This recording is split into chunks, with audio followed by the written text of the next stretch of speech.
The morning mist clung to the surface of the sea, a shroud of uncertainty that enveloped the horizon. As the sun began to rise, its golden rays pierced through the fog, illuminating two massive fleets poised for confrontation off the coast of Spain. On one side, the French and Spanish ships, their hulls painted with the colors of their nations, floated like dark specters against the backdrop of the azure sky.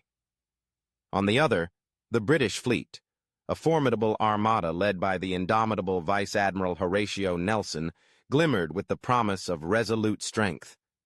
The air was thick with tension, the salty scent of the ocean mingling with the anticipation of battle. Napoleon Bonaparte, the architect of a new Europe, paced restlessly in his quarters, his brow furrowed with frustration. The audacity of his ambition was matched only by the obstacles that stood in his way. He envisioned an invasion of Britain, a decisive blow that would secure his reign and silence his enemies once and for all.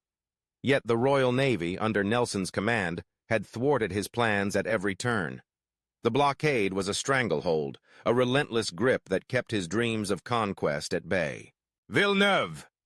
Napoleon's voice rang out, sharp and commanding, echoing against the walls of the dimly lit cabin. Admiral Pierre Villeneuve, the commander of the French fleet, stood at attention, his face a mask of anxiety. "You must break the blockade. We cannot allow the British to dictate our movements any longer. You have the ships, you have the men. Make it happen." Villeneuve's eyes darted to the charts spread across the table, the intricate lines and symbols representing the vast expanse of the sea that lay before them. He understood the stakes, the weight of Napoleon's expectations pressing down upon him. "But sire, the British are formidable. Nelson is not a man to be underestimated. His tactics—" "Enough!" Napoleon interrupted, his voice rising in frustration.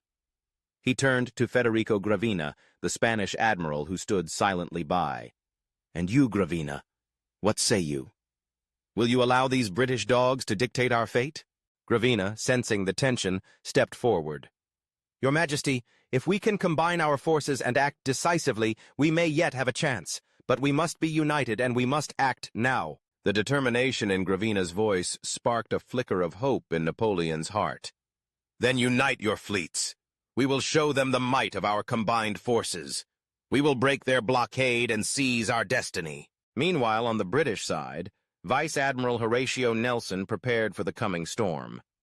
Despite the grave injuries he had suffered in previous battles, his spirit remained unbroken, his resolve as steadfast as the ships that sailed under his command. Nelson was a man of the sea, a tactician whose strategies had revolutionized naval warfare.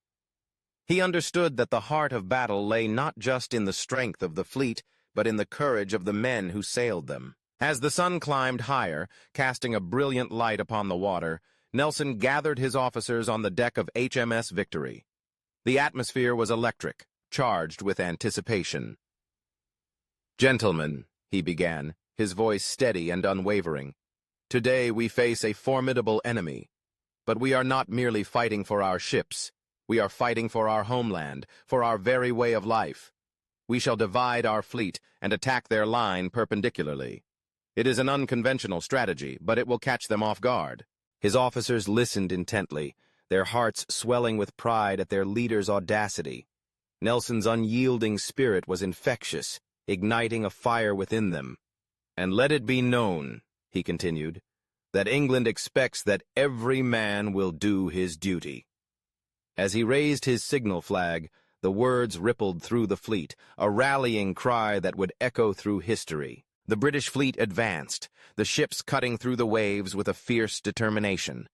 The air was thick with the sounds of creaking wood and the shouts of sailors preparing for battle. As they approached the enemy line, the tension mounted, each heartbeat resonating with the impending clash. The first cannon fired, a thunderous roar that shattered the morning calm, and the battle commenced. The sea became a chaotic tableau of smoke and fire, the ships of both fleets locked in a deadly embrace. Nelson's strategy unfolded with precision. His ships maneuvered with an agility that caught the Franco-Spanish forces off guard. The sound of cannonballs whistling through the air, the splintering of wood, and the cries of men filled the atmosphere, a cacophony of war that reverberated across the waves. As the battle raged on, Nelson remained at the helm, his eyes scanning the horizon, calculating each move with the keen instinct of a seasoned commander. But fate, ever capricious, had other plans. In the midst of the chaos, a sniper's bullet found its mark, striking Nelson in the back. The pain was immediate and searing, but his resolve remained unyielded. He was carried below deck where he lay, the world above him a blur of smoke and valor. "Victory," he whispered, his breath shallow, a faint smile gracing his lips as he learned of the triumph unfolding above. The British fleet had decisively routed the enemy, the Franco-Spanish forces crumbling under the relentless assault. Nelson's heart swelled with pride even as darkness encroached upon him, knowing that his audacious plan had succeeded against all odds. The Battle of Trafalgar was a turning point, a defining moment in naval history. The implications of the victory were profound, solidifying Britain's naval supremacy for generations to come. The once mighty ambitions of Napoleon lay shattered, his dreams of invasion dashed upon the rocks of defeat. The Royal Navy had proven itself an indomitable force, and in doing so, it had secured not just a victory, but the very essence of British identity. As news of the triumph spread, the nation mourned the loss of its greatest naval hero. Nelson's body was returned to England, where a grand funeral was held in his honor. The streets of London were lined with mourners, their hearts heavy with grief for the man who had given everything for his country. His legacy was etched into the annals of history, a testament to courage and sacrifice. In the years that followed, Nelson's column would rise in Trafalgar Square, a towering tribute to a man whose spirit had inspired a nation. His words, "England expects that every man will do his duty," became a rallying cry for generations, a reminder of the bravery that defined the British character. As the sun set over the horizon, casting a warm glow upon the sea, the echoes of Trafalgar lingered in the air. The battle had not only altered the course of history, it had woven itself into the very fabric of British identity. Nelson's legacy, forged in the crucible of conflict, would endure, inspiring countless souls to rise in the face of adversity, to embrace courage, and to honor the duty that binds them to their homeland. The Battle of Trafalgar was not merely a clash of fleets.